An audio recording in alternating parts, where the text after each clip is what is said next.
Au nom du Père et du Fils et du Saint-Esprit. Amen. Homélie pour la solennité du corps et sang de Jésus-Christ. Dimanche dernier, nous avons fêté la Sainte Trinité. Et en fêtant la Sainte Trinité, nous pouvons rappeler que chacune de nos communions sacramentelles peut devenir une expérience trinitaire, en laissant que toute la Trinité vienne à notre rencontre dans la présence eucharistique. Et le principe, pour le dire, est très simple.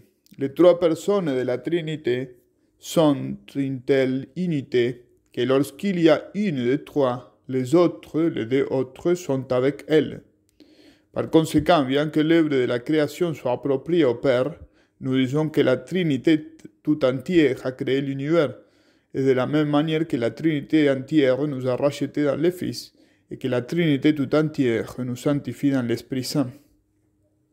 Aujourd'hui, lorsque nous célébrons la fête du très saint sacrement de l'autel du corps et du sang de notre Seigneur Jésus-Christ, il nous appartient de dire comment le Fils est présent dans l'Eucharistie, car ce n'est qu'en l'affirmant que nous pouvons alors conclure que toute la Trinité est dans l'Eucharistie. En premier lieu, nous devons nous rappeler un principe de la théologie sacramentelle.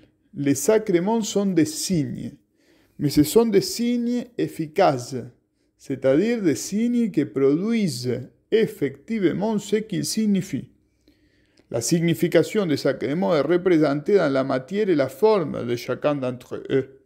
La matière du sacrement est un élément, comme par exemple dans le baptême, l'eau, qui représente le lavage. La forme sont les mots qui donnent à l'élément sa signification réelle. Par exemple, dans le baptême, je te baptise au nom du Père, du Fils et du Saint-Esprit. Ces paroles montrent qu'il ne s'agit pas d'un simple lavage extérieur, mais de la purification totale de l'âme du péché originel et de tout péché, et de son incorporation au Christ. Il s'ensuit que dans les sacrements, il est réel, il existe tout ce qui est signifié par des mots. Les mots transmettent la puissance de Dieu aux éléments.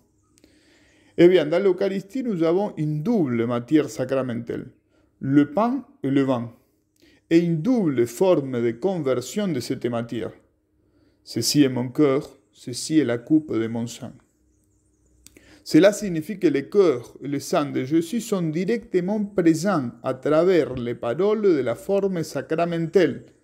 Le pain devient directement son cœur, le vin devient directement son sang, le sang de Jésus-Christ. Mais comme l'enseigne saint Thomas d'Aquin, cela ne signifie pas que Jésus-Christ se trouve fragmenté dans l'Eucharistie. Au contraire, Jésus est dans le sacrement dans son ensemble, tout entier, tout comme il est au moment de la consécration. Et donc nous disons que de même que le corps et le sang de Jésus sont présents par la force des mots, de même son âme et sa divinité le sont par une concomitance naturelle, c'est-à-dire parce qu'en réalité ils sont unis au corps et au sang du Christ. De la même manière, par cette concomitance ou union réelle, le corps du Christ est présent même dans les calices et son sang est présent même dans l'hostie. On peut donc dire que Jésus est tout, dans tout son mystère, comme vrai Dieu et vrai homme sous chacune des espèces eucharistiques. Et par la même concomitance, nous disons que le Père et le Saint-Esprit sont présents, non pas directement, mais par leur union indissoluble avec le Fils. Et nous pouvons nous demander pourquoi alors consacrer séparément le pain et le vin, si à la fin Jésus-Christ est entièrement présent dans les deux espèces. En guise de réponse, nous pouvons dire ceci, parce que de cette façon, son sacrifice, le sacrifice de Jésus-Christ, est représenté et rendu présent. La séparation du corps et du sang est pour nous un signe sensible de la mort de Jésus-Christ, et donc, il nous montre Jésus dans l'Eucharistie toujours dans un certain état de mort.